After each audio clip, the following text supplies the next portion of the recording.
L'essentiel de l'actualité, bonsoir et bienvenue à toutes et à tous. Simandou 2040, le programme de développement socio-économique de la Guinée. Les défis sont énormes, les retombées attendues sont expliquées aux étudiants. C'est une nouvelle présentation sur les enjeux du programme. Marwan Kamara. À l'Institut supérieur de commerce et d'administration des entreprises, une conférence interactive est organisée. Elle réunit étudiants, encadreurs et conférenciers autour de la thématique portant sur le programme Simandou 2040. Un programme d'envergure développé par le conférencier afin de permettre aux étudiants d'avoir un regard croisé sur les avantages du projet minier Simandou pour les jeunes Guinéens. Les belles périodes de ce qu'on appelle retour sur investissement vont commencer dans quelques années et ça va trouver ces étudiants ont fini les études, sont diplômés et vont tomber dans l'environnement où c'est la croissance de Simandou qui va porter la croissance nationale. Donc il est extrêmement important qu'ils soient assez avertis maintenant pour qu'ils sachent quelles sont les opportunités possibles avec Simandou par rapport versus à leur cursus actuel. Est-ce qu'il y a la nécessité de continuer ce qu'ils font ou s'ils sont dans l'esprit Simandou, comment est-ce qu'ils peuvent décider de se réorienter? Et aussi de voir en matière d'entrepreneuriat jeune, comment se rapprocher de certaines structures fêtières. Cet espace d'échange a suscité un long débat entre le conférencier et les étudiants. Il a permis d'approfondir les connaissances sur les enjeux et les ambitions de transformation de la Guinée sur les 15 prochaines années. Le conférencier a tenu à éveiller notre attention sur le fait qu'on puisse s'impliquer dans le programme Simandou afin d'avoir notre part, pour ne pas être à l'égard en fait. Je remercie ces conférenciers qui nous ont beaucoup parlé de ce projet-là et qui nous ont expliqué en détail certains concepts que nous n'arrivions pas à appréhender encore. Donc ce processus de réflexion doit être continu et on espère avoir beaucoup de personnes comme ça qui puissent nous expliquer. Cette séance d'information est l'occasion pour la direction générale de l'Institut de commerce et d'administration d'inciter les étudiants à adhérer à la vision Simandou 2040 et à apporter aussi son soutien pour la réussite de cet ambitieux programme en Guinée. Développement communautaire, cap sur ce qui concentre les attentions. Il s'agit du désenclavement des zones difficiles d'accès. C'est le cas de Brissa, localité relevant de Farana. 32 km de routes sont reprofilés et un centre de santé moderne réalisé. Une assistance d'un fils du terroir. Ibrahima Oulin Fofana, images et témoignages. Dans le Sankaran, l'ambiance était à la fête. De Farana jusqu'à Brissa, les populations se sont mobilisées pour accueillir El Hadj Makanwoulari, une liesse populaire pour célébrer le reprofilage des 32 km de pistes reliant Congo-Faya à Walia en passant par Brissa. Autre symbole fort de cet élan de développement, le centre de santé moderne déjà opérationnel est au cœur des remerciements adressés à son initiateur en reconnaissance de son impact sur la couverture sanitaire locale. Nous avions toujours souhaité la réalisation de cette route, mais il a fallu l'implication d'un puissant comme El Hadj Makanwoulari. Et c'est là grâce à l'arrivée du CNRD. C'est pour moi un honneur et un réel plaisir de prendre la parole devant ces hautes personnalités venues des différentes localités de Farana pour exprimer éloquemment leur attachement et leur soutien inconditionnel au général bâtisseur Mamadi Doumbouya. Cette grandiose mobilisation symbolise votre joie suite à la prise en charge de l'une de vos principales préoccupations, le reprofilage de cette piste rurale longue de 32 km. Dans cette ambiance de gratitude, les communautés bénéficiaires saluent les efforts du président de la République, le général Mamadi Doumbouya, pour ses actions en faveur du développement local. Il s'agit d'une route préfecturale programmée par la Direction nationale des routes préfectorales DNRP au ministère des Infrastructures et des Travaux publics, exécutée par l'entreprise Marque Construction pour rendre facile le transport. Avant, les patients souffraient énormément ici à Brissa par manque de centre de santé. Pendant la période de pluie, les gens souffraient énormément par manque de route. Et une longueur totale de 30 km avec un pont 15 dallo. Le délai d'exécution c'est pour 7 mois. À la date d'aujourd'hui, nous sommes à peu près au PK9 sur le dégagement. C'est pratiquement au compte des routes préfectorales, ce serait reprofilé et très bien compacté et conformément au cahier des charges. À Brissa, toutes les couches sociales ont pris part à l'événement. Les chasseurs massivement mobilisés ont réaffirmé leur soutien aux actions de refondation. Sages et religieux ont quant à eux prié pour la paix, la stabilité et le progrès en Guinée. Par ailleurs, protection des forêts guinéennes. Les acteurs impliqués tentent de trouver des solutions concrètes. Il est question de préserver la biodiversité dans les hauts plateaux du parc de Koununkan à Forikaria. Occasion de revenir également sur les pièges malaises installés à Moussaya dans la même préfecture. Moussa Bangoura. C'est une journée de partage d'expériences sur la recherche en matière de biodiversité dans les zones d'intervention du projet NBS Forêt guinéenne à Forikaria et Kindia.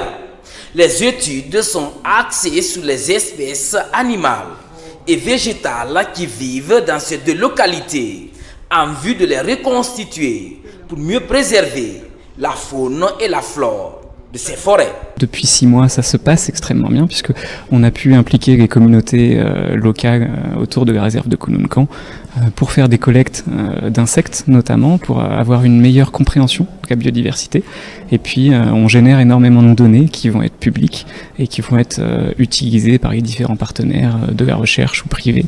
Et c'est un écosystème avec ces forêts guinéennes qui est très important, très riche. Autre facette de la rencontre, la présentation des activités liées aux pièges malaises installés à Moussaya et au niveau des paysages des hauts plateaux du parc de Koununkan à Forikaria.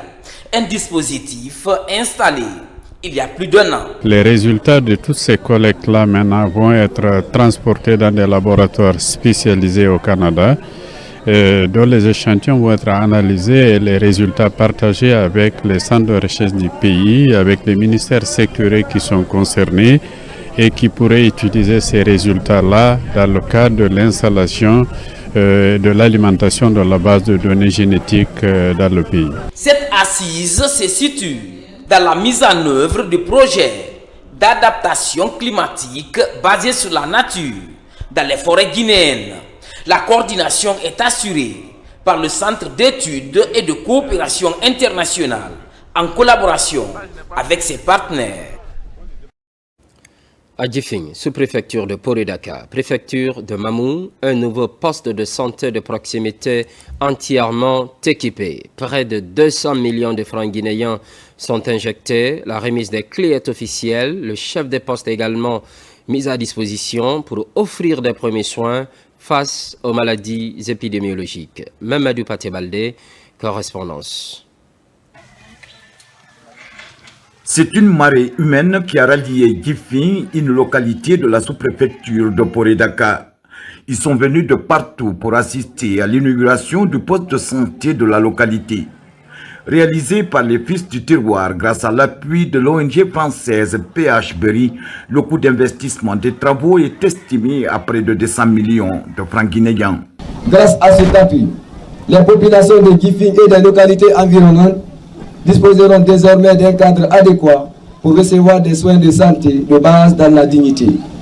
Ce geste est aussi, je dois le rappeler, un accompagnement de l'État dans la réalisation des droits humains, notamment le droit à la santé.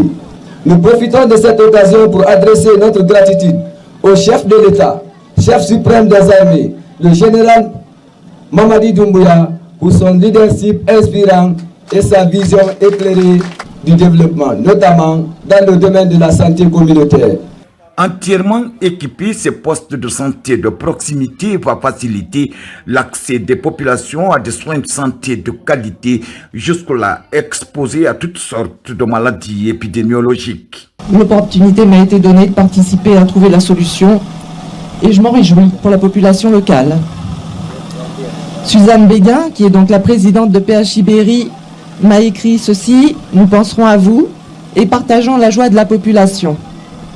Je ne doute pas de la plus-value de ce dispensaire et je souhaite du soulagement aux futurs malades. Bon courage au nouvel infirmier, je pense qu'il aura du travail. Je remercie les autorités locales d'avoir vu l'intérêt du centre de santé et validé son fonctionnement en prenant en charge un emploi d'infirmier.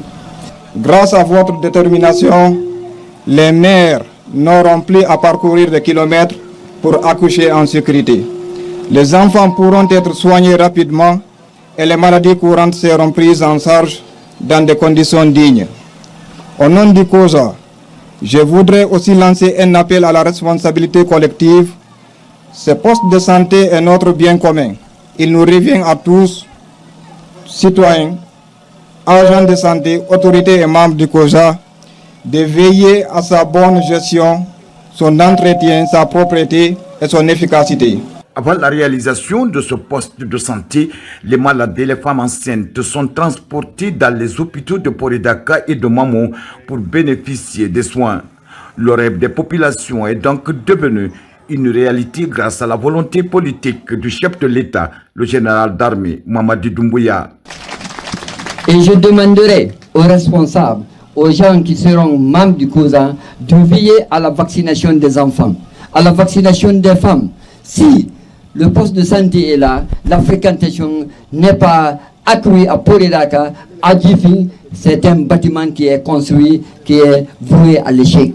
Je demanderai à la population de venir activement, de venir chaque jour au centre de santé. En plus de cet édifice, les ressortissants de Djifim prévoient aussi sur fonds propres la construction prochaine d'infrastructures scolaires, le reprofilage de la piste et l'implantation des forages. Pour y arriver, ils sollicitent l'appui du chef de l'État, le général d'armée Mamadi Doumbouya. Et pour finir, culture, littérature, dédicace de l'ouvrage général Mamadi Doumbouya, un patriote engagé. Le leadership du chef de l'État est salué dans ce livre signé Dr Souleymane Cissé, ancien chercheur. Il met en lumière les efforts de gouvernance et les réformes. Plus d'enseignements avec Mikini Moussa Kamara, Abdoulaye Diallo. Général Mamadi Doumbouya, un patriote engagé. C'est le titre d'un ouvrage qui vient de paraître dans les rayons de la maison d'édition guinéenne Makougi. Cet ouvrage de 165 pages explique la teneur de multiples actions de développement entreprises par le chef de l'exécutif guinéen. C'est le 7e livre de Dr Souleymane Cissé depuis qu'il a commencé à écrire en 2007. Pourquoi un patriote engagé? Je crois toute personne à un moment, quand on sent le besoin et quand on sait qu'on peut faire quelque chose pour notre nation, je crois qu'il ne faut pas laisser le bon moment d'agir à la bonne manière, de prendre votre responsabilité. Donc c'est ce que j'ai senti en ce monsieur le général. C'est pourquoi j'ai fait le livre pour dire que le moment était un moment où la Guinée a besoin d'un homme engagé pour prendre sa responsabilité, pour essayer de sauver ces pays-là. Ce professeur de cours d'arabe de l'Université générale Lansana Conté mobilise divers leaders religieux à ce rendez-vous. L'auditoire est séduit de la qualité de l'exposition. Le bilan d'une bonne gouvernance est sur toutes les lèvres. Le général Mamadi Doumbouya, un patriote engagé. Alhamdulillah Rabbil Alamin. Pardon, la Guinée, il faut que tous les jeunes islamologues emboîtent le pas de ce parce que là, on fait tout ce que l'islam fait, c'est la vérité. On ne passe pas à côté. Notre religion nous enseigne en tout cas que c'est la parole de Dieu. Ce monsieur est à encourager et féliciter. Les responsables du secrétariat général des affaires religieuses apportent leur appui institutionnel à cette dédicace. Les œuvres salvatrices du numéro 1 guinéen sont énumérées. Nous avons suivi avec brio la présentation du livre qui fait le focus sur le président de la République, le général de corps d'armée, général Mamadi Doumbouya, et dont l'auteur est Dr Souleymane Cissé. Nous avons été ébahis par la clairvoyance dans l'explication des exploits que le président de la République porte et les objectifs qu'il s'est fixés pour le développement socio-économique de notre pays qui sont ressortis dans ce livre. Donc nous saluons le courage et la formation de l'auteur et nous demandons à tout le monde d'emboîter le pas pour essayer d'écrire sur les valeureux fils de la Guinée pour que ces gens-là soient une référence non seulement pour le présent et pour la postérité. Le contenu de cet ouvrage sera vulgarisé dans les écoles coraniques, les milieux scientifiques et religieux, pour expliquer les engagements d'un homme d'État qui œuvre en permanence pour changer positivement le train de vie des Guinéens. Le programme se poursuit. L'actualité évolue en Guinée, notre paradis, terre de richesse et d'innovation. À très vite.